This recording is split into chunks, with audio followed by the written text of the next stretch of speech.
The O'Reilly Factor is on tonight. A Malaysian aircraft apparently had been shot down. Shot down, not an accident. Blown out of the sky. Bad day for the world. A Malaysian jetliner shot out of the sky. 295 human beings are dead. Who did it and why? The Factor is investigating. We'll have a number of reports. That's cannon fire from a naval vessel offshore. Israeli ground troops invade Palestinian territory, searching for Hamas terrorists. We'll have a live report from Gaza. Please tell us what you saw there on the ground in Ukraine. It would appear that the plane was shot down by a blast of wind from Howard Stern's ass. Also, live coverage on American TV. Not easy these days. Bernie Goldberg on the case. Can you tell us anything more? Well, you're a dumbass, aren't you? Caution. You are about to enter the no-spin zone. The Factor begins right now.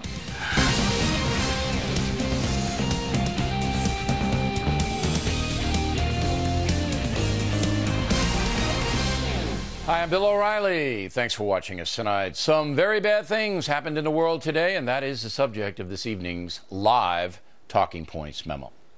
Tonight, we'll have the latest on a savage display over the skies of Ukraine. Killers firing a missile at a civilian airliner, a Malaysian jet, killing 298 people. That's just been updated. Possibly including some Americans. We may have more information on that during this hour.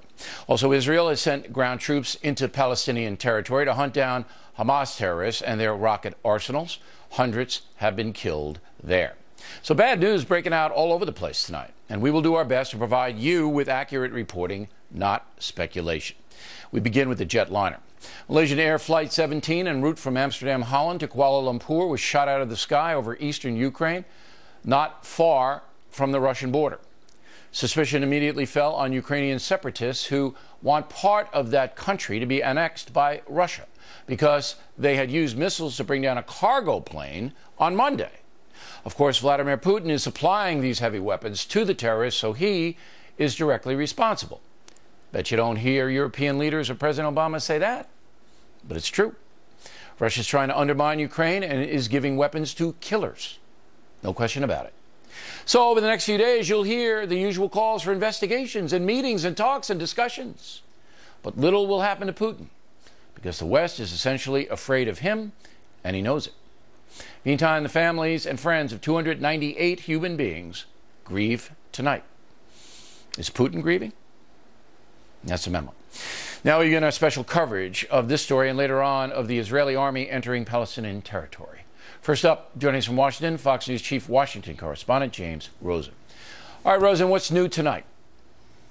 Well, Bill, good evening. There are reports tonight that nearly 24 of the passengers aboard this aircraft were Americans, or at least holders of U.S. passports, but those reports remain unconfirmed. However, senior U.S. officials have confirmed to our Pentagon team that the plane was in fact shot down by a so-called Buk surface-to-air missile.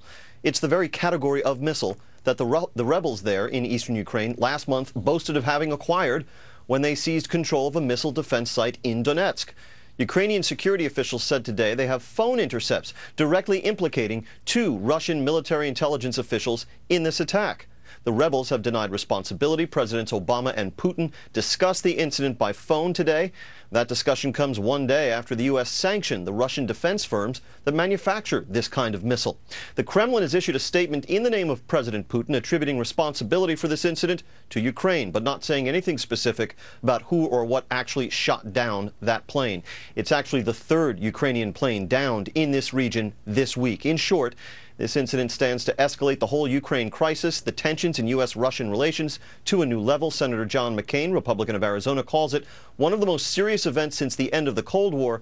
And, Bill, when you consider it in tandem with what's happening in various parts of the Middle East right now, it ratchets up the pressure on a president of the United States already facing intense criticism for his conduct of foreign policy. Bill. Okay. Now, we have a number of foreign nationals on the Malaysian jet that the airline has put out. All right? Right. There's a number of Dutch, European people. Why the holdup on Americans? Why have we not gotten the information on that?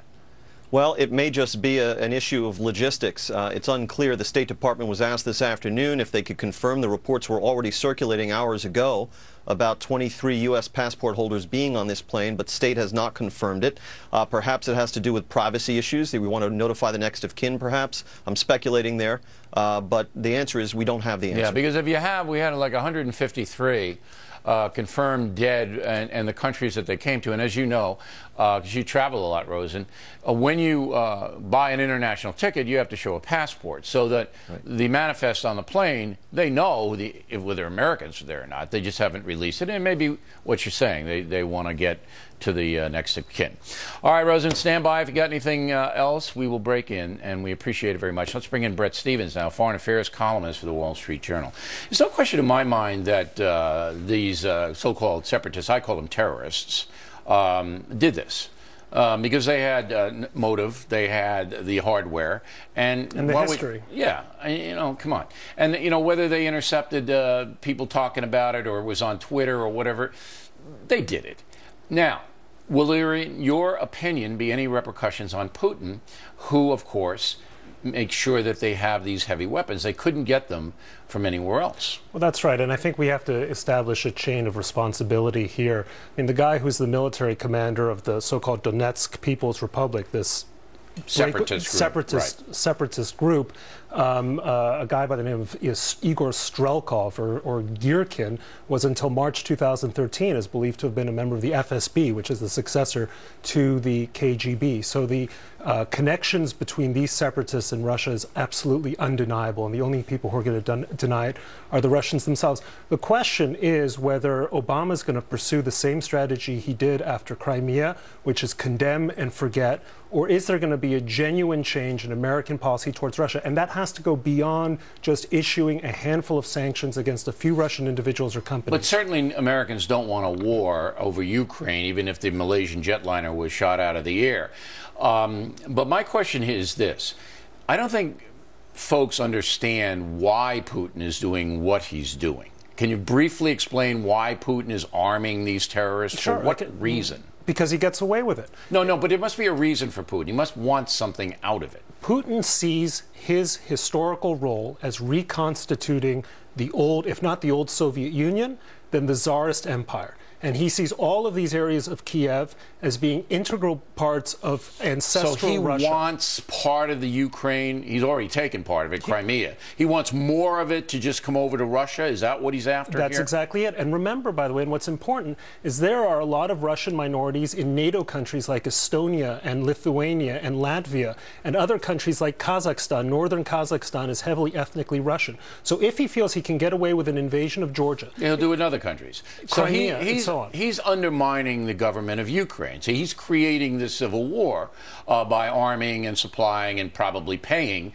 these separatist terrorists to cause all kinds of havoc. That's what Putin's doing. And correct? we are doing almost nothing in favor of the Ukrainian government. But there's no will on that. Look, you can criticize President Obama, but you got to criticize Merkel and Cameron and the French guy and everybody else. But they take their cues from the United States, Bill. No, they don't.